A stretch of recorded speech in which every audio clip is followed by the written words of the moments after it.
को अच्छे से कंठस्थ कर लिए तो यकीन मानिए कि परीक्षा में 1 से 2 प्रश्न आपको ज़रूर मिलेंगे। तो वीडियो को अंत तक देखना और आगे बढ़ने से पहले लाइक भी करते चलो।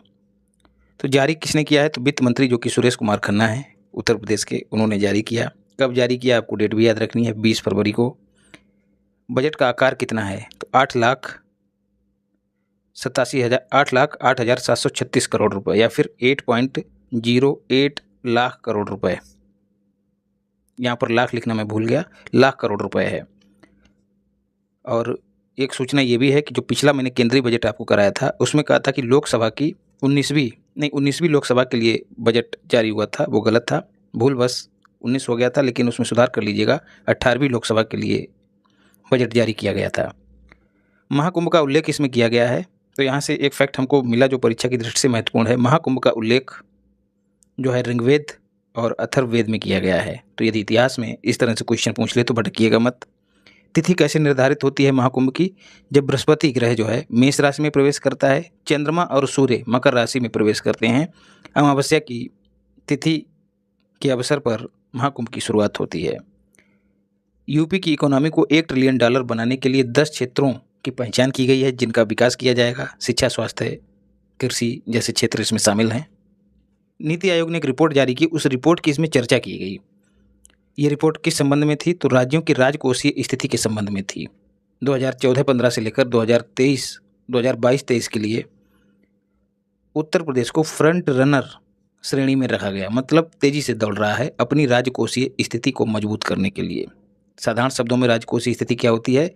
राज्य का एक तरह से खजाना कितना मजबूत है, कितना कमजोर है। फिजिकल हेल्थ इंडेक्स, राजकोषीय हेल्थ की बात की जा रही है, उसको लेके एक इंडेक्स बनाया गया है। उसमें कहा गया है कि 2014 से लेकर 19 से 2022-23 के बीच जहां यूपी का स्कोर 37 था वो अब बढ़कर 45.9 या फिर कहें कि 46 हो गया है।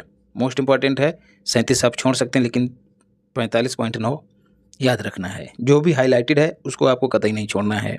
2018 से लेकर 23 के बीच पूंजीगत व्यय में 14.8 से लेकर 19.3% तक की वृद्धि हुई है, जो कि कुल व्यय का है। स्वास्थ्य और परिवार कल्याण पर जो व्यय है उसमें भी वृद्धि दर्ज की गई है। 2022-23 में ये वृद्धि जो है 6.5% हुई है। तो कुल व्यय का 6.5% जो है वो स्वास्थ्य और परिवार कल्याण पर खर्च किया जा रहा है। वृद्धि कितने की हुई है? लगभग 1.5% की, क्योंकि 4.9 से बढ़कर 6.5% हो गया है। प्रमुख राज्यों में स्वास्थ्य पे खर्च जो है वो यूपी का सर्वाधिक है। राज्यों की स्वयं की कर प्राप्तियों में यूपी का अंश कितना है? जैसे राज्य अपना अपना कर लगाते हैं, तो समग्र कर को अगर इकट्ठा किया जाए उस संदर्भ में यूपी का योगदान जो है वो 11.6% है। इस मामले में महाराष्ट्र के बाद यूपी का दूसरा स्थान है। महाराष्ट्र में मुंबई है, मुंबई को आर्थिक राजधानी कहा जाता है। जहाँ पर आर्थिक क्रियाएं ज़्यादा होंगी तो स्वाभाविक सी बात है वहाँ पर टैक्स ज़्यादा प्राप्त होगा, तो महाराष्ट्र पहले स्थान पे है। यूपी का स्वास्थ्य पर 2017 से लेकर 2025 तक लगातार व्यय बढ़ा है। तो यदि कथन बना के पूछ लिया जाए तो भटकिएगा मत। प्रदेश की ऋणग्रस्तता जहां 36.7 था पहले, वो अब घटी है। याद रखना घटी है, घटकर कितनी रह गई है? 30.4%। 2024-25 में जीएसडीपी का अनुमान, जैसे केंद्र में मतलब भारत की जीडीपी होती है वैसे ही स्टेट की जीएसडीपी होती है, वो कितनी है? 27.51 लाख करोड़ रुपए या फिर 27.5 लाख करोड़ रुपए। 2023-24 में देश की ग्रोथ रेट 9.6% रही है। यूपी की ग्रोथ रेट यदि कथन बना दिया जाए तो यूपी की ग्रोथ रेट, इस तरह से क्वेश्चन पूछा भी गया है, यूपी की ग्रोथ रेट भारत की ग्रोथ रेट से ज़्यादा है। कितनी है? 11.6%। तो 9 में 2 और जोड़ दीजिएगा, 2% ज़्यादा है। इसका मतलब क्या? राष्ट्रीय स्तर से अधिक है यूपी की इकोनॉमिक ग्रोथ रेट।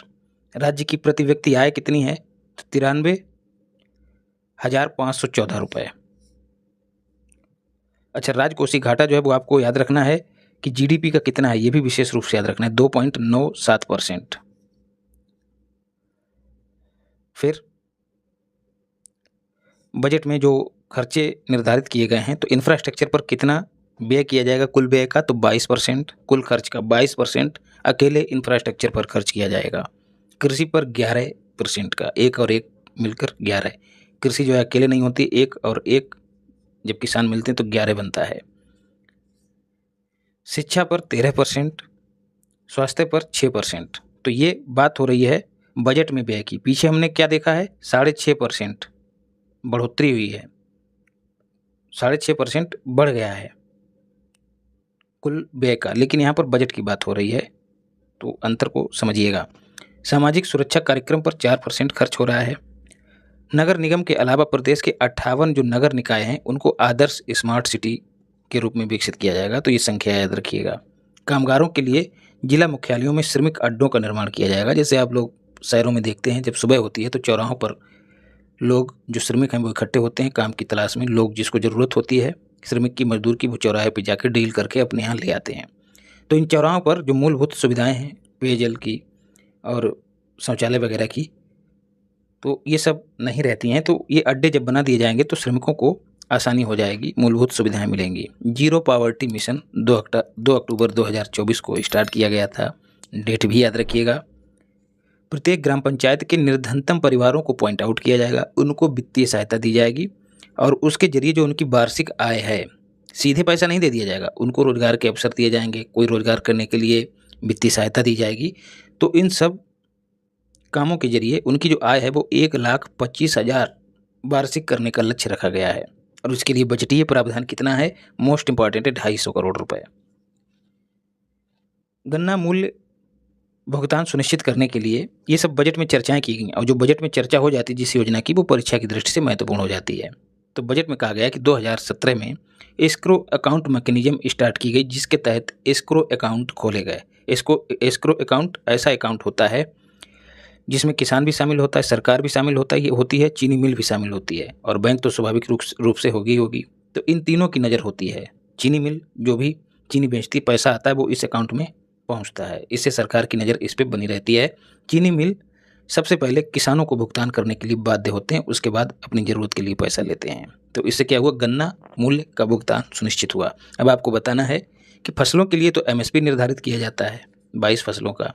गन्ने के लिए MSP की तरह कौन सा उपकरण है जो निर्धारित किया जाता है, उसका नाम आप कमेंट बॉक्स में बताइए। मनरेगा की बात करें तो 2024-25 में 26 करोड़ मानव दिवस का लक्ष्य रखा गया था पिछले बजट में सृजित करने का, लेकिन जनवरी 2025 तक 26 करोड़ से आगे जाके लक्ष्य से ज़्यादा लगभग 27.5 करोड़ मानव दिवस सृजित किए गए। एक मजदूर के द्वारा एक दिन में जितना काम किया जाता है उसको एक मानव दिवस कहा जाता है। 2024-25 में महिलाओं की भागीदारी मनरेगा में कितनी रही है, 42%। और मनरेगा के तहत मानव दिवस के मामले में यूपी का देश में पहला स्थान है, याद रखिएगा। जो अगला महत्वपूर्ण फैक्ट है मनरेगा से संबंधित कि बजट 2025-26 में कितने मानव दिवस सृजित करने का लक्ष्य रखा गया है, तो 34 करोड़। अर्जित हमने किया है 27.5 करोड़, लेकिन इस बजट में लक्ष्य को बढ़ा दिया गया है। इसके लिए व्यय भी निर्धारित किया गया है, मोस्ट इंपॉर्टेंट है, 5372 करोड़ रुपए मनरेगा पर खर्च किए जाएंगे। राज्य में MSMEज जो इकाइयां हैं, micro small and medium enterprises, सूक्ष्म लघु एवं मध्यम उद्योग, जैसे ईंट के भट्टे हो गए, ऐसे उद्योग जो कई लोगों को रोजगार देते हैं।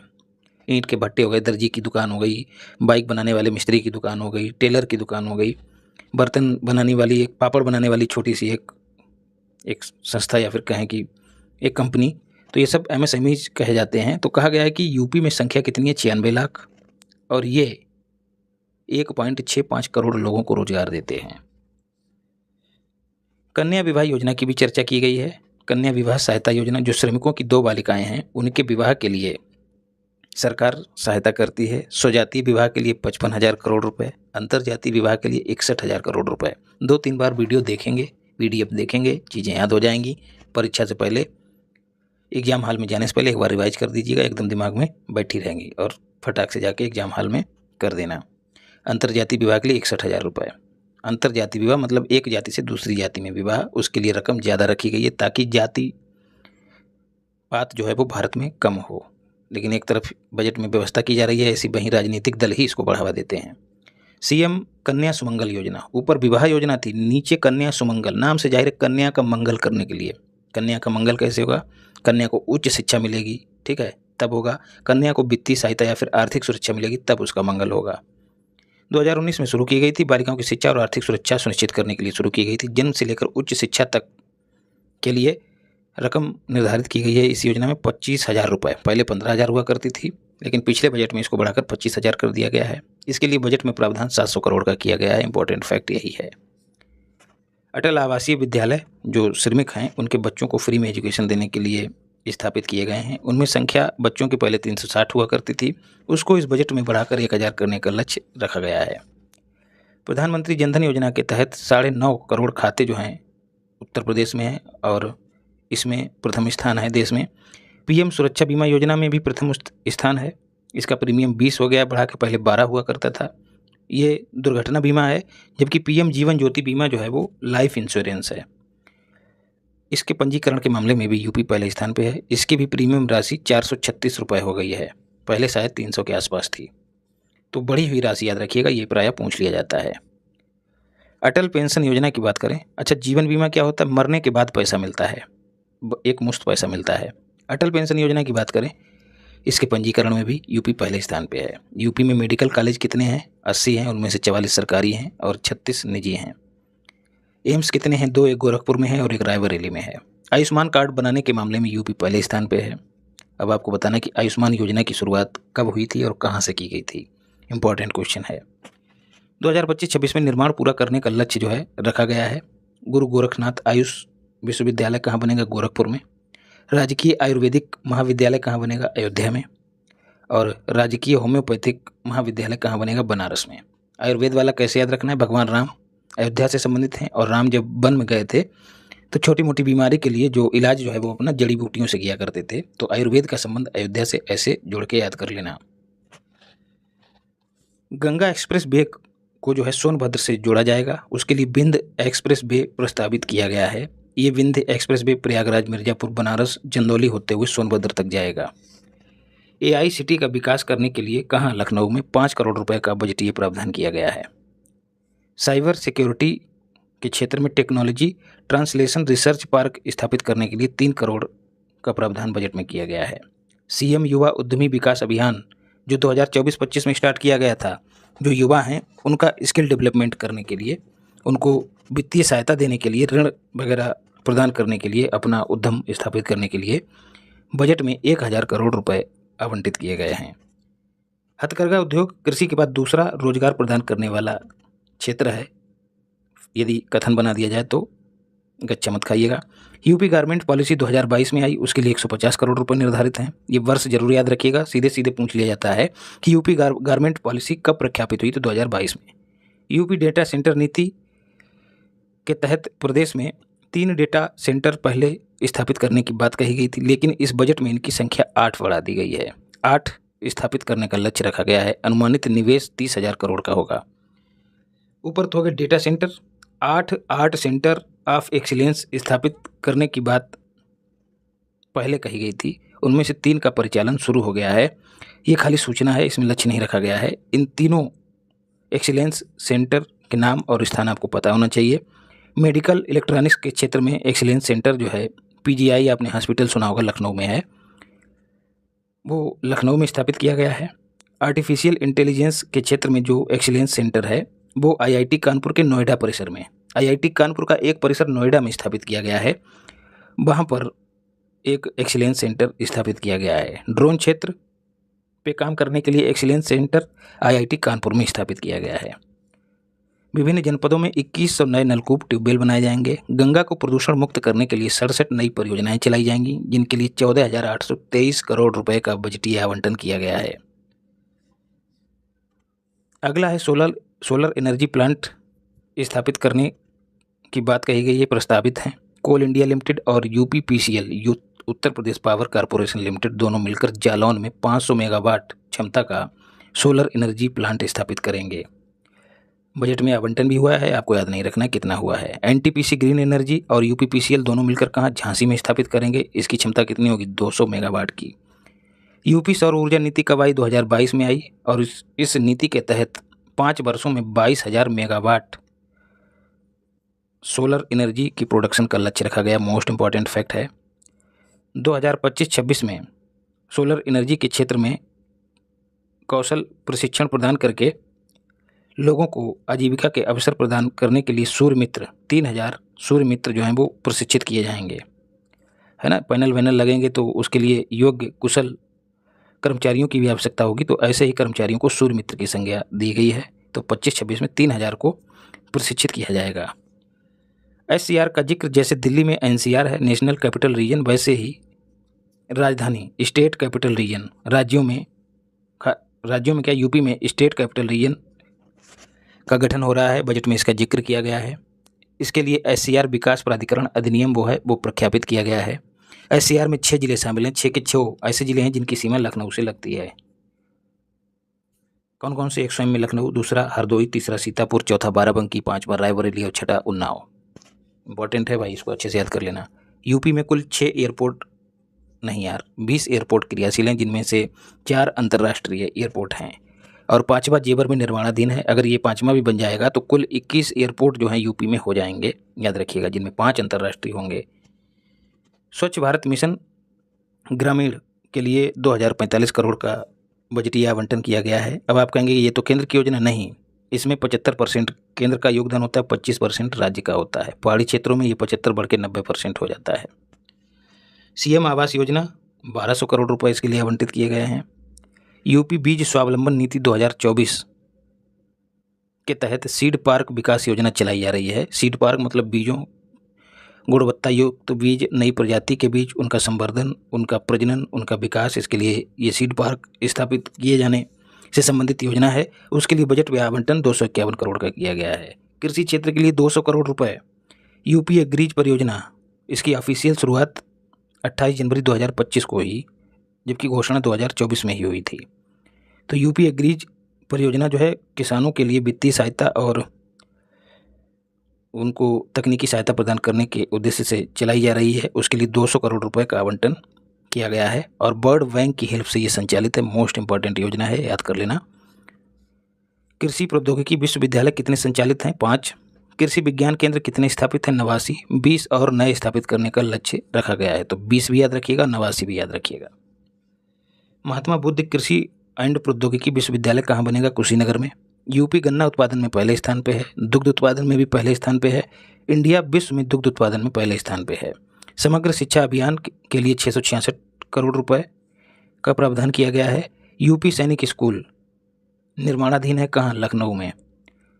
इससे पहले, अच्छा ये दूसरा होगा सैनिक स्कूल, इससे पहले पहला सैनिक स्कूल जो है वो गोरखपुर में संचालित है। तो 2 सैनिक स्कूल हैं, याद रखिएगा, यूपी में।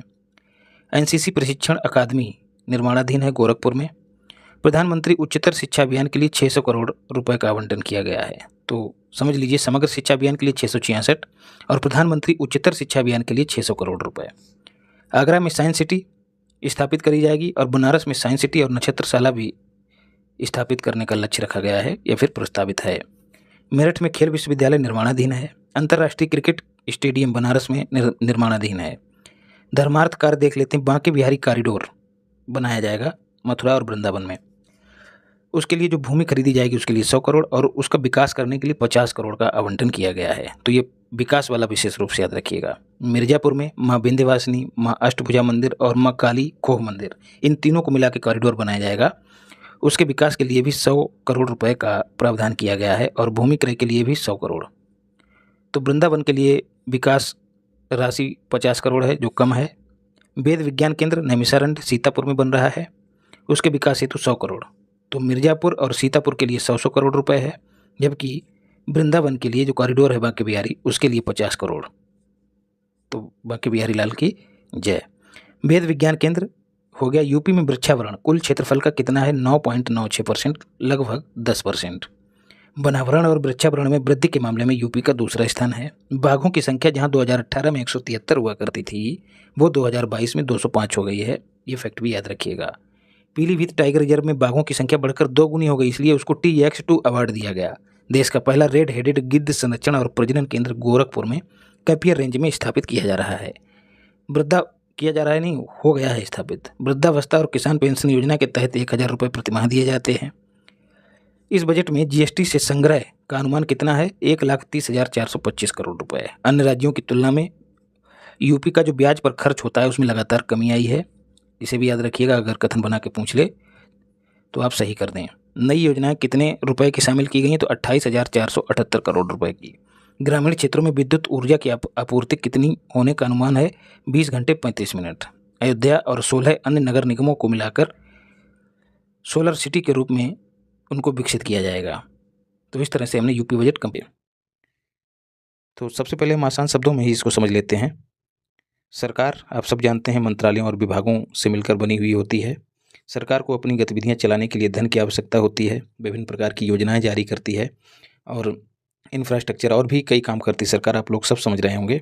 तो धन की आवश्यकता होती है और धन की आवश्यकता होती है तो धन इसको ऐसे ही नहीं मिलेगा, क्योंकि भारत में चुनी हुई सरकार होती है तो अपनी मर्जी से ये धन नहीं निकाल सकती।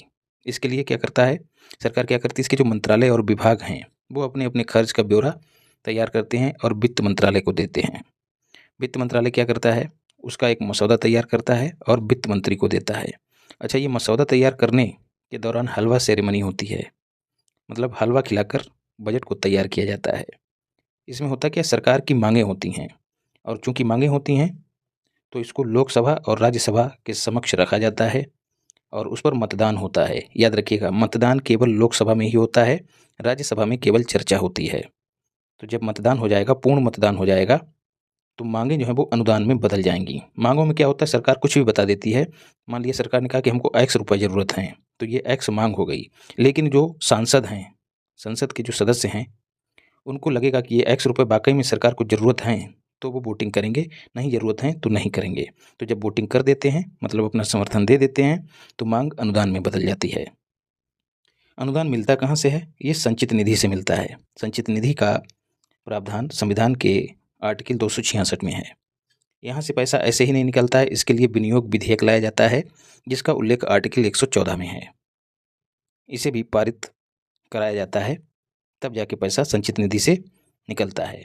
अब यदि 1 अप्रैल तक पारित ना हो पाए, 1 अप्रैल से वित्तीय वर्ष की शुरुआत होती है, यदि बजट पारित ना हो पाए तो सरकार को जो अपने खर्चे पूरे करने के लिए पैसे की आवश्यकता है, उसके लिए सरकार क्या करती है, लेखानुदान लेके आती है। इसका प्रावधान संविधान के अनुच्छेद 116 में है। ये फैक्ट भी याद रखिएगा। उम्मीद करता हूँ आप लोगों को बजट समझ में आया होगा क्यों लाया जाता है। अब पिक्चर की शुरुआत करते हैं। क्या है बजट? वित्तीय वर्ष हेतु आय और व्यय, जो सरकार की आमदनी और उसके खर्चे, उनका अनुमानित विवरण होता है बजट। वित्तीय वर्ष कब से कब तक होता है, इसको याद रखिए। जैसे ABCD की शुरुआत ए से होती है, वैसे ही इसकी शुरुआत भी ए वाले महीने से होती है। 1 अप्रैल से 31 मार्च, अगले वाले मार्च तक इसकी अवधि होती है एक वित्तीय वर्ष की। क्या संविधान में बजट शब्द का उल्लेख है? तो जवाब है नहीं। फिर किसका उल्लेख है? बजट की बजाय वार्षिक वित्तीय विवरण शब्द का उल्लेख है। केंद्र में आर्टिकल 112 में इस शब्द का उल्लेख है और राज्य के तहत आर्टिकल 202 में इसका उल्लेख है। पूरे बजट की प्रक्रिया 6 चरणों में पूरी होती है। बजट सबसे पहले प्रस्तुत किया जाता है, फिर उस पर चर्चा होती है, फिर चर्चा के बाद समितियों के लिए दिया जाता है। समितियां भी आप लोग पढ़ते हैं, तो समितियों द्वारा जो मांगे हैं उनकी जांच होती है, फिर इन मांगों पर मतदान होता है। यहाँ से प्रश्न दोस्तों पूछ लिया जाता है, इसलिए ये क्रम जो है हूबहू याद कर लेना। फिर मांगों पर मतदान होने के बाद विनियोग विधेयक पारित होता है संचित निधि से पैसा निकालने के लिए। फिर अंत में वित्त विधेयक पारित किया जाता है। आप सब जानते हैं कि जब बजट आता है तो उसमें करों की भी चर्चा होती है, टैक्स की भी चर्चा होती है, और करों का उल्लेख किस में होता है? वित्त विधेयक में। तो वित्त विधेयक पारित होता है। वित्त विधेयक का उल्लेख आर्टिकल 117 में है। धन विधेयक का उल्लेख आर्टिकल 110 में है। यहाँ से भी प्रश्न खूब पूछे जाते हैं। अब बात करते हैं कुछ ऐतिहासिक पृष्ठभूमि की। पहला बजट जेम्स विल्सन ने प्रस्तुत किया था 1860 में। आज़ादी के बाद पहला बजट षणमुखम चेट्टी ने 1947 में पेश किया था। गणतंत्र भारत का पहला बजट जॉन मथाई ने 1950 में प्रस्तुत किया था। पहली महिला फाइनेंस मिनिस्टर कौन थी? इंदिरा गांधी थी। दूसरी महिला निर्मला सीतारमण हैं। इन्होंने इस बार 8वीं बार बजट को पेश किया है। याद रखिएगा, किस लोकसभा के लिए? तो 19वीं लोकसभा के लिए। सर्वाधिक बार बजट किसने पेश किया? मोरारजी देसाई ने 10 बार किया है। एक वर्थ समिति 1921 में गठित की गई थी। 1924 में इसने रिपोर्ट पेश की और कहा कि जो रेल बजट है और आम बजट, इसको अलग अलग प्रस्तुत किया जाए। उसके बाद विवेक देवराय समिति का गठन हुआ 2017 में और यहीं से रेल और आम बजट को फिर से एक कर दिया गया। तो दोनों समितियों के नाम याद रखिएगा और वर्ष भी याद रखिएगा। कब प्रस्तुत किया गया? 1 फरवरी 2025 को। वाई निर्मला सीतारमण राष्ट्रपति की सहमति से। और बजट पेश करने के दौरान इन्होंने जो साड़ी पहनी हुई थी और जो शाल धारण की थी वो मधुबनी पेंटिंग से युक्त थी। बिहार वाले इसको विशेष रूप से याद रखें। मधुबनी पेंटिंग का संबंध कहाँ से? बिहार से। और ये जो शाल और साड़ी है ये उपहार स्वरूप प्राप्त हुई थी निर्मला सीतारमण को। बाई किसके द्वारा? पद्मश्री होल्डर हैं दुलारी देवी, बिहार की ही हैं। उन्होंने इन्हें उपहार स्वरूप भेंट किया था। इसको तैयार कौन करता है? ये प्रश्न भी पूछा जाता है। तो वित्त मंत्रालय का बजट प्रभाग इसको तैयार करता है। इस बार बजट का आकार कितना है? 50.65 लाख करोड़ रुपए। मोस्ट इंपॉर्टेंट है, खूब पूछा जाता है। ये बजट का आकार है, जिसमें पूंजीगत प्राप्तियां कितनी हैं? 16,44,936 करोड़। और राजस्व प्राप्तियां कितनी हैं? 34,20,409 करोड़। यहाँ से कथन भी बनाया जा सकता है कि पूंजीगत प्राप्तियां जो हैं वो राजस्व प्राप्तियों से कम हैं। राजस्व प्राप्तियां ज़्यादा हैं, जैसे टैक्स वगैरह से जो आमदनी होती है वो राजस्व प्राप्तियों में आती है। जो सरकार की संस्थाएं हैं उनसे जो पैसा आता है इंफ्रास्ट्रक्चर वगैरह से, उनको पूंजीगत प्राप्तियां कहा जाता है। तो कुल व्यय भी इसको कहते हैं बजट के आकार को, या कुल प्राप्तियां भी कहते हैं, या फिर कहें आकार भी कहते हैं इसको सामान्य शब्दों में। तो 50,65,345 करोड़ इसका आकार है, जो कि कुल जीडीपी का 14% है। दोस्तों आप लोग देख लीजिएगा, कई एक और क्लासेस देख लीजिएगा, आपको ऐसा कंटेंट नहीं मिलेगा। परीक्षा के अनुकूल ही चीज़ें आपको निकाल के दी गई हैं। और ट्रेंड भी बदला है, तो सीधे सीधे सवाल नहीं पूछा जाएगा। और यदि पूछा जाएगा तो हम लोग सीधे भी तैयार कर रहे हैं और उसको घुमा के भी तैयार कर रहे हैं। 2016-17 से लेकर अभी तक, मतलब 2025-26 तक बजट के आकार में लगातार वृद्धि हुई है। तो यदि कथन पूछ लिया जाए तो इससे उसको सही कर देना। विकास यात्रा की बात कही गई है बजट में। थीम क्या है? विकसित भारत 2047 की दिशा में समावेशी विकास। 4 स्तंभ या फिर 4 इंजन हैं। आंकड़ा भी याद रखिएगा, कितने स्तंभ हैं? 4। इन चारों के नाम भी याद रखिएगा। भारत कृषि प्रधान देश है, तो पहले कृषि है। कृषि के बाद एमएसएमई, जो छोटे उद्योग हैं, जैसे मैकेनिक की दुकान, मोटरसाइकिल बनाने की दुकान हो गई है, दर्जी की दुकान हो गई है, पंखा उंखा बनाने की दुकानें हो गई हैं, भट्टा। यहाँ पर जो एमएसएमई सेक्टर है दोस्तों, ये बहुत बड़ी तादाद में रोजगार देता है। तो कृषि के बाद एमएसएमई हो गया है। एमएसएमई का जब विकास होगा तो निवेश बढ़ेगा, इसमें निवेश किया जाएगा, और जब निवेश बढ़ेगा तो भारत निर्यात की स्थिति में पहुंच जाएगा। तो इस तरह से जोड़ के इसको याद कर लीजिएगा। तो यही 4 स्तंभ हैं। इसमें ईंधन के रूप में जो विकास यात्रा है, विकास यात्रा के ईंधन के रूप में सुधार काम करेंगे। और समावेशिता, मतलब सभी को शामिल करना, एक तरह से मार्गदर्शक होगा। समावेशिता इसकी मार्गदर्शक होगी, और गंतव्य इसका विकसित भारत होगा। देश सिर्फ भूमि नहीं बल्कि इसके लोग हैं। ये लाइन भी जहन में डाल लेना, निबंध वगैरह में इसको टिप देना, तो नंबर दूसरों से अलग मिलने की संभावना रहेगी। विकास के केंद्र कौन कौन से हैं भारत में? गरीब, युवा, किसान और महिला। तो 4 स्तंभ हैं और 4 ही विकास के केंद्र हैं। मतलब विकास जो है इन्हीं चारों के इर्द गिर्द घूमेगा।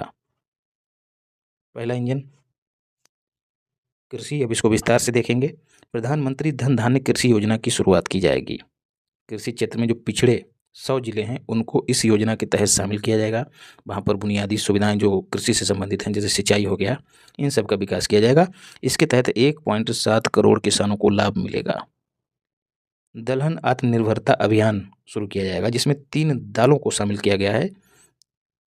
उन दालों में कौन कौन से शामिल हैं? तूर की दाल, उड़द की दाल और मसूर की दाल। ये अभियान 6 वर्षीय होगा। तो 3 दालें हैं और 3 दूनी 6 वर्ष के लिए चलाया जाएगा, जिसमें दालों का उचित मूल्य किसानों को दिलाने का प्रयास किया जाएगा। और जलवायु अनुकूल बीजों का विकास किया जाएगा। जलवायु अनुकूल बीज कैसे? कि विपरीत जलवायु परिस्थितियों में भी वो बीज तैयार हो सकें। किसान क्रेडिट कार्ड की बात करें, जिसके तहत किसान लोन लेते हैं, उसके तहत अब तक 3 लाख रुपए बैंक से लोन मिलता था। अब उसकी सीमा बढ़ा के 5 लाख कर दी गई। मोस्ट इंपॉर्टेंट है। कपास की उत्पादकता बढ़ाने के लिए कपास उत्पादकता मिशन 5 वर्ष के लिए चलाया जाएगा। बिहार में मखाना बोर्ड स्थापित किया जाएगा। हल्दी बोर्ड हम लोग पहले ही पढ़ चुके हैं, निजामाबाद में स्थापित किया गया है।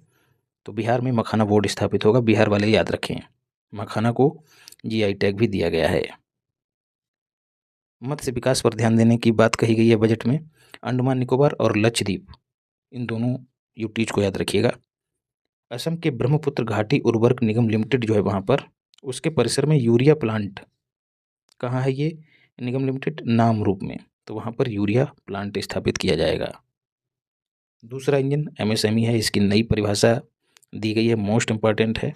इसमें जो निवेश की सीमा है उसमें 2.5 गुना वृद्धि की गई है और जो कारोबारी सीमा है उसमें 2 गुना वृद्धि की गई है। तो नया वाला याद कर लीजिए, बाकी इससे जो है आप इन 2 फैक्टरों को याद रखिएगा, इससे आप घटा के पुराना वाला भी याद रखेंगे। तो जो माइक्रो इंटरप्राइजेज हैं, सूक्ष्म लघु उद्योग, उन्हें कहा जाएगा जिनमें इन्वेस्टमेंट कम से कम 2.5 करोड़ हो, मतलब 2.5 गुना वृद्धि हुई है। तो हम यहाँ से पुराना वाला कैसे निकालेंगे, पुराना कितना रहा होगा, 1 रहा होगा, ऐसे याद कर लीजिएगा। तो इन्वेस्टमेंट कितना हो, 2.5 करोड़, और उसका टर्नओवर सालाना जो कारोबार है वो 10 करोड़ हो। ऐसे ही स्मॉल इंटरप्राइजेज जिसको कहा जाएगा जिनमें निवेश 25 करोड़ हो और जिनका टर्नओवर 100 करोड़ हो। मीडियम इंटरप्राइजेज 125 करोड़ और टर्नओवर 500 करोड़। कैसे याद रखना है, 2.5, 25 फिर 125, ऐसे ही 10, 100 और फिर 500। स्मॉल इंटरप्राइजेज जो लघु उद्योग हैं उनके लिए क्रेडिट कार्ड लॉन्च किया जाएगा जिसमें उन्हें 5 लाख रुपए तक का लोन मिलेगा। एमएसएमई हेतु गारंटी कवर जो अब तक 5 करोड़ का हुआ करता था उसको बढ़ा के 10 करोड़ करने की घोषणा की गई है। गारंटी कवर क्या होता है, यदि एमएसएमई कोई कंपनी है या इकाई है वो अपने लोन की अदायगी नहीं कर पाती है तो उसकी एक निश्चित राशि को सरकार स्वयं अदा करेगी। इससे क्या होता है, बैंकों का जोखिम घट जाता है, ठीक है, और एमएसएमई भी आसान्वित रहते हैं कि हमको आसानी से लोन मिल जाएगा। तो कुल मिला के एमएसएमई का इससे विस्तार होता है, इससे विस्तार होगा। और एमएसएमई आप सबको पता है बहुत बड़ी संख्या में रोजगार देते हैं। तीसरा इंजन इन्वेस्टमेंट है, इसको विस्तार से देख लेते हैं। शहरी विकास के लिए 1 लाख करोड़, ये धनराशि याद रखिएगा, 1 लाख करोड़ के अर्बन चैलेंज फंड की स्थापना की जाएगी। इसमें क्या होगा, शहरी विकास में पेयजल, शिक्षा, स्वास्थ्य जैसी सुविधाओं पर काम किया जाएगा। जो आईआईटी और आईआईएससी हैं उनमें रिसर्च के लिए पीएम रिसर्च फेलोशिप के तहत 10,000 रुपये दिए जाएंगे, ये फैक्ट भी याद रखिएगा। जल जीवन मिशन की बात करें तो इसका बजट परिव्यय बढ़ा के 67,000 करोड़ कर दिया गया है, याद रखिएगा। इसकी अवधि भी बढ़ाई गई है, 2024 से बढ़ाकर 2028 कर दी गई है, मोस्ट इम्पॉर्टेंट है। जल जीवन मिशन की शुरुआत 2019 में हुई थी। इसके तहत 55 लीटर पर पर्सन पर डे पेयजल मुहैया कराने का लक्ष्य रखा गया था टिल 2024। व्यय इसमें स्टेट 50% और जो सेंटर है वो 50%, 50-50। लेकिन जो पर्वतीय और नॉर्थ ईस्ट के राज्य हैं वहाँ पर 10% राज्य और 90% केंद्र सहेगा या खर्च करेगा। यूटीज में 100 का 100% केंद्र द्वारा खर्च किया जाएगा, तो ये याद रखिएगा। अगले 3 वर्षों में सभी जिलों में डे केयर कैंसर सेंटर 2025-26 पे सभी जिलों में 3 सालों में सभी जिलों में स्थापित किए जाएंगे, लेकिन 2025-26 में 200 का लक्ष्य रखा गया। ये बहुत अच्छी पहल है। एक सामान्य परिवार या फिर कहीं गरीब परिवार का कोई व्यक्ति यदि कैंसर से पीड़ित होता है तो पैसों के अभाव में उसको लास्ट स्टेज पे पता लगता है और लास्ट स्टेज पे उसका इलाज असंभव हो जाता है और उसको प्राण त्यागने पड़ जाते हैं। और इसी के चलते अभी हाल ही में हमारी चाची जी का निधन हुआ है, जिसकी वजह से ये वीडियो देने में विलम्ब हुआ है, लेकिन अब चीज़ें आपको निरंतर मिलती रहेंगी। स्कूल, ये बहुत अच्छी पहल है। स्कूल कॉलेजों में शिक्षा को बढ़ावा देने के लिए बच्चों की या फिर विद्यार्थियों की पहुंच डिजिटल किताबों तक सुनिश्चित करने के लिए भारतीय पुस्तक योजना की शुरुआत की जाएगी। भारतीय भाषा पुस्तक योजना, जो भारतीय भाषाएं हैं उनमें पुस्तकें, डिजिटल पुस्तकें मुहैया कराई जाएंगी। 2033 तक 5 स्मॉल मॉड्यूलर रिएक्टर का संचालन करने का लक्ष्य रखा गया है और इसके लिए 20,000 करोड़ रुपए आवंटित करने की घोषणा की गई है। स्मॉल मॉड्यूलर रिएक्टर क्या होते हैं, जो रिएक्टर वर्तमान में भारत में चलते हैं, न्यूक्लियर एनर्जी जिनसे पैदा की जाती है, वो बड़े होते हैं, ज़्यादा जगह घेरते हैं, ज़्यादा विकिरण उत्पन्न करते हैं। तो ये छोटे होंगे, ईजी टू कैरी रहेंगे और कम विकिरण भी उत्पन्न करेंगे, मतलब पर्यावरण अनुकूल हैं एक तरह से। तो स्मॉल मॉड्यूलर रिएक्टर कितने, 5, 2033 तक। उड़ान योजना, उड़े देश का आम नागरिक, गांव का प्रसादी, ननकहू बुधई जो चप्पल पहन के भी चील गाड़ी पर बैठने का सपना देखते हैं वो भी अब चील गाड़ी में उड़ान भर सकेगा। 2016 में इसको लॉन्च किया गया था, 21 अक्टूबर को, जिस दिन उड़ान दिवस मनाया जाता है। तो अभी बजट में क्या घोषणा की गई है, 120 नए गंतव्य जोड़े जाएंगे, ठीक है। 1200 रुपये प्रति घंटे के आसपास किराया है इस योजना के तहत चील गाड़ी का। बिहार में ग्रीनफील्ड एयरपोर्ट स्थापित किए जाएंगे। चौथा इंजन निर्यात है, एक्सपोर्ट है। एक्सपोर्ट को बढ़ावा देने के लिए निर्यात संवर्धन मिशन चलाया जाएगा। किसके द्वारा? एमएसएमई मंत्रालय और वित्त मंत्रालय के द्वारा। निर्यात के लिए जो दस्तावेजीकरण, जो परमिशन वगैरह लेना या डॉक्यूमेंट वगैरह बनवाने में समय जाया होता है, अधिक समय लगता है, उससे बचने के लिए भारत ट्रेड नेट नाम का एक पोर्टल शुरू किया जाएगा। 50 पर्यटन स्थलों को चैलेंज मोड में विकसित किया जाएगा देश में, तो ये संख्या भी याद रखिएगा। टैक्सेशन को देख लेते हैं। 12 लाख तक इनकम टैक्स से छूट है। जो वेतन भोगी हैं, जो वेतन पाते हैं, उनके लिए 75,000 रुपये और छूट में दिए जाएंगे, तो 12.75 लाख तक वो टैक्स से छूट पाएंगे। इससे ऊपर यदि 4 लाख आय है तो उस पर 0 टैक्स लगेगा। 4 से 8 लाख है तो 5%, और इस तरह से देख लीजिएगा। याद कैसे रखना है? 4 का पहाड़ा पड़िएगा, 4 4 दूनी 8, 4 तियां 12, 4 चौका 16, और इस तरह से 24 तक आइएगा। ठीक, ऐसे ही यहाँ 0 छोड़ के 5 का पहाड़ा पढ़ दीजिएगा और 30 तक चले आइएगा। तो इस तरह से आपको पूरा याद रहेगा टेबल। 36 जीवन रक्षक दवाओं को सीमा शुल्क से मुक्त किया गया है। मोस्ट इम्पॉर्टेंट है, तो ये संख्या भी याद रखिएगा। जैसे कैंसर से निजात दिलाने वाली दवाएं हैं, या एड्स हो गया है, इन सब से मुक्त करने वाली दवाएं, उनको सीमा शुल्क से मुक्त किया गया है। लिथियम आयन बैटरी के निर्माण के लिए जो पूंजीगत वस्तुएं या मशीनें वगैरह होती हैं, उनके आयात पर जो टैक्स है उसको भी 0 रखा गया है। क्रॉस का मतलब है 0। टीडीएस, जिसको टैक्स डिडक्टेड एट सोर्स कहा जाता है, उसमें जो पहले 2.4 लाख हुआ करता था उसको बढ़ाकर 6 लाख कर दिया गया है। टीडीएस होता क्या है? बैंक या नियोक्ता इसको काट लेते हैं। जब वेतन मिलता है बैंक से तो टीडीएस कटने के बाद मिलता है, तो ये बढ़ा के 6 लाख कर दिया गया। मतलब जो 6 लाख तक इनकम है वो, उस पर टीडीएस नहीं कटेगा। इनकम टैक्स रिटर्न करने की समय सीमा 2 साल से बढ़ाकर 4 साल कर दी गई है। ज़्यादा जरूरी नहीं है, लेकिन जहन में डाल लीजिए। पीएम स्वनिधि योजना, जो स्ट्रीट वेंडर्स को 10,000 रुपये का ऋण दिया जाता है, इस योजना के तहत उन्हीं को 30,000 रुपये तक सीमा वाला एक क्रेडिट कार्ड जारी किया जाएगा। सरकारी स्कूलों में अगले 5 वर्षों में 50,000 अटल टिकरिंग लैब खोले जाएंगे। बीमा क्षेत्र में जो एफडीआई है वो 74% से बढ़ाकर 100% कर दिया गया है। एफडीआई को कई बार मैंने बताया है। तो ऐसी कंपनियां जिनका पूरा प्रीमियम, आप लोग देखे होंगे जब बीमा खुलवाते हैं तो उसकी किस्त देनी पड़ती है, उसी को प्रीमियम कहा जाता है। यदि वो प्रीमियम जिस कंपनी ने बीमा अपना बेचा है, वो पूरा प्रीमियम भारत में ही यदि निवेश करती है, उसी को जो एफडीआई है 100% करने की अनुमति है, अन्य को नहीं है। निवेश मित्रता सूचकांक जारी किया जाएगा। कौन से राज्य में कितना निवेश हुआ है, उन सब की रैंकिंग जारी की जाएगी। तो ऐसा एक इंडेक्स जारी करने की घोषणा की गई है। स्वामी फंड 2.0 लॉन्च करने की घोषणा की गई है। 2019 में इसकी शुरुआत की गई थी। जो फंसे हुए या फिर आधे अधूरे आवास प्रोजेक्ट हैं, उनको पूरा करने के उद्देश्य से इस फंड की शुरुआत की गई थी। इसमें गवर्नमेंट शामिल होती है, बैंक शामिल होते हैं, और निजी व्यक्ति या कंपनियां भी शामिल होती हैं। तो अभी बजट में 15,000 करोड़ रुपए की फंड की घोषणा की गई है। तो स्वामी फंड भी याद रखिएगा। यहाँ से भी खूब प्रश्न पूछा जाता है, रुपया आता कहाँ से है? तो सर्वाधिक उधार लिया जाता है 24%, उसके बाद इनकम टैक्स 22%, तीसरा नंबर जीएसटी का है, और चौथा नंबर निगम कर का है। क्रमशः याद कर लीजिएगा। जाता कहाँ है, सर्वाधिक कहाँ खर्च होगा? तो सर्वाधिक राज्यों का हिस्सा 22%। इस बार पहली बार ऐसा हुआ कि ब्याज दूसरे नंबर पर पहुंचा है, इसलिए मोस्ट इंपॉर्टेंट है। दूसरे नंबर पर ब्याज, तीसरे नंबर पर केंद्र की योजनाएं। तो परसेंट भी याद रखिएगा और क्रम भी याद रखिएगा। प्रमुख मदें लगभग में मैंने दी हैं ताकि आपको आसानी से याद रहें। रक्षा पर 4,91,000 करोड़ रुपए, और इस तरह से देख लीजिएगा स्वास्थ्य पर 98,000 करोड़ रुपए। राजकोषीय घाटा 4.4% किसका? जीडीपी का है कितना? 15,70,000 करोड़ रुपए। तो ये धनराशि भी याद रखिएगा। राजस्व घाटा 1.5% और प्राथमिक घाटा 0.8%। राजकोषीय घाटा जो है मैक्सिमम किस वर्ष रहा? तो 2019-20 में 9.2%। तो 2016-17 से बात करें तो 2019-20 तक ये खूब बढ़ा है, क्योंकि 19-20 में ये मैक्सिमम था। उसके बाद फिर से लगातार घटा है, और 24-25 में कितना बचा है? 4.4%। तो ये फैक्ट भी याद रखिएगा। यदि कथन बना के आपसे पूछ ले तो भटकिएगा मत। Transfer to states and UTs, जो राज्यों को पैसा दिया गया है वो कितना है? 25.60 लाख करोड़।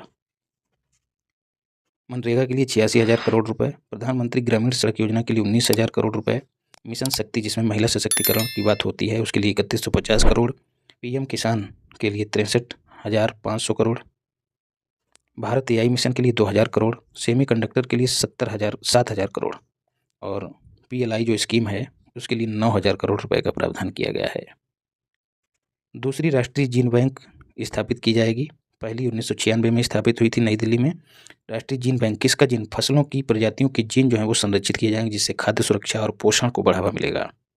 समुद्रयान परियोजना हेतु 600 करोड़ रुपए का प्रावधान किया गया है। समुद्रयान परियोजना आप लोग जान ही रहे हैं, 6,000 किलोमीटर की गहराई में, महासागर की गहराई में 3 व्यक्तियों को पनडुब्बी के तहत भेजे जाने का प्लान है। उसके लिए 600 करोड़ रुपए निर्धारित किए गए हैं। ज्ञान भारतम मिशन 60 करोड़ रुपए आवंटित हुए हैं। इसमें क्या है, जो पांडुलिपियाँ, जो पत्ते हैं या ताम्रपत्र हैं उन पे हाथ से लिखी हुई लिपि को ही पांडुलिपि कहा जाता है। उसके संरक्षण और रख रखाव के लिए ज्ञान भारतम मिशन की घोषणा की गई है और राष्ट्रीय पांडुलिपि मिशन के तहत इसकी घोषणा की गई है जिसकी शुरुआत 2003 में हुई थी। तो इस तरह से हमने बजट कंप्लीट कर लिया है। साथियों, टारगेट विद पार्थ में आप सबका स्वागत और अभिनंदन है। बजट 2025 और 26 को हम लोग पहले तैयार कर चुके हैं। आज की इस वीडियो में हम इकोनॉमिक सर्वे 2024-25 को तैयार करेंगे। आप सबको पता होना चाहिए कि बजट से एक दिन पहले इसे जारी किया जाता है। ये अर्थव्यवस्था की स्थिति जो है पिछले एक वर्ष के दौरान, उसके प्रदर्शन और भविष्य की रणनीति के लिए एक तरह का दस्तावेज है।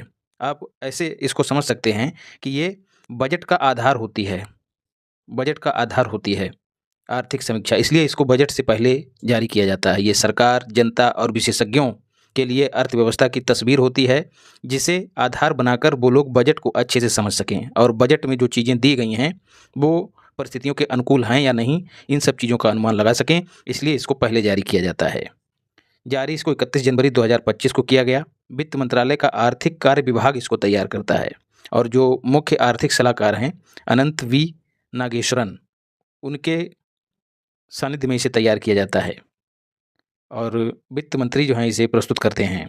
1950-51 में बजट के साथ इसे जारी किया गया, लेकिन 1964 से इसे अलग अलग जारी करने की परंपरा शुरू कर दी गई। 2025-26 हेतु इकोनॉमिक ग्रोथ रेट इस वाली आर्थिक समीक्षा के अनुसार 6.3 से 6.8% जीडीपी का अनुमानित है और 2024-25 में 6.4 रही है। दोनों आंकड़े याद रखिएगा। फॉरेक्स रिजर्व की बात करें, विदेशी मुद्रा भंडार की बात करें तो दिसंबर 2024 में $640 बिलियन रहने का अनुमान है, जो कि विदेशी ऋण के 90% का भुगतान करने में समर्थ है। जो हमने ऋण ले रखा है उसका 90% भुगतान इस रिजर्व से किया जा सकता है। 11 महीने का आयात का भुगतान करने के लिए ये विदेशी मुद्रा भंडार सक्षम है, ये भी याद रखिएगा। वृद्धि देख लेते हैं। कृषि क्षेत्र में 3.8% की वृद्धि दर्ज की गई है, उद्योग और विनिर्माण क्षेत्र में 6.2% की और सेवा क्षेत्र में 7.2% की। बेरोजगारी दर 2017-18 में 6% थी, जो घटकर 2023-24 में 3.2% होने का अनुमान बताया जा रहा है।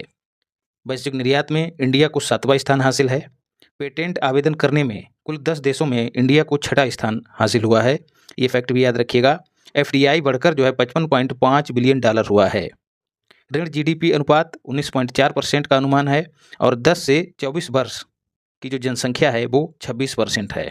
इस तरह के आंकड़े आप लोग निबंध में भी इस्तेमाल कर सकते हैं और उत्तर लेखन में भी इस्तेमाल कर सकते हैं और आपको पता भी होना चाहिए 2028 तक $5 ट्रिलियन की अर्थव्यवस्था होने की ओर भारत अग्रसर है। ज़्यादा फैक्ट नहीं याद करने हैं, चुनिंदा फैक्ट जो परीक्षा की दृष्टि से हैं वही मैंने यहाँ पर उपलब्ध कराए हैं। रेमिटेंस की बात करें, रेमिटेंस क्या होता है? जो भारतीय प्रवासी दूसरे देशों में जाते हैं काम करने, वो जो पैसा भारत को भेजते हैं, उस मामले में भारत अभी भी दुनिया में पहले स्थान पे है। स्वास्थ्य क्षेत्र पर खर्च सरकार का 29% से बढ़कर 48% हुआ है और जो लोगों का खर्च होता था बीमारी से इलाज कराने में, जो पहले 62.6% हुआ करता था, वो अब घटकर 40% रह गया है, याद रखिएगा। इसका मतलब भारत स्वास्थ्य क्षेत्र में सुधार के लिए काम कर रहा है। कृषि का जीडीपी में योगदान 16% है। विनिर्माण और सेवा क्षेत्र का नहीं दिया गया, आप इसी को याद रखिए। गैर जीवाश्म ईंधनों से स्थापित विद्युत उत्पादन क्षमता कुल उत्पादन क्षमता की 46.8%, ये फैक्ट भी याद रखिएगा। गैर संस्थागत स्रोतों से ऋण लेने में जो आबादी है भारत की वो 25% संलग्न है। गैर संस्थागत ऋण जो गांव देहात में या फिर शहरों में भी लोग निजी लोगों से ऋण ले लेते हैं, प्राइवेट संस्थाओं से, तो उसी को कहा जाता है। मतलब बैंकों से छोड़कर सूदखोरों से ऋण लेने वाली जनता पॉपुलेशन कितनी है? 25%। मिशन लाइफ जो पर्यावरण के अनुकूल जीवन शैली जीवन जीने के लिए प्रेरित करता है, यदि उसके तहत 13% जनसंख्या काम करने लगे या अपनी जीवन शैली को ढाल ले तो कार्बन उत्सर्जन में 20% की कमी आ जाएगी। 2017 से 18 2017-18 से 2023-24 के बीच महिलाओं का लेबर फोर्स पार्टिसिपेशन बढ़ा है। यदि महिला सशक्तिकरण पर कोई निबंध आए तो वहाँ पर ये फैक्ट डाला जा सकता है। लेबर फोर्स पार्टिसिपेशन क्या है? कार्यरत आबादी, मतलब जो काम में लगी हुई आबादी, इसके साथ ऐसे लोग जो कार्य करने के लिए इच्छुक हैं लेकिन उन्हें काम नहीं मिल रहा है, इन्हीं को लेबर फोर्स पार्टिसिपेशन कहा जाता है। तो इस तरह से आर्थिक समीक्षा को हमने कंप्लीट किया है। वीडियो अच्छी लगी हो तो लाइक करो, ना हो तो चैनल को सब्सक्राइब करो, और पीडीएफ के लिए इसी नाम से टेलीग्राम चैनल है, उसको ज्वाइन कर लेना। मिलते हैं अगली क्लास में। धन्यवाद। राधे राधे।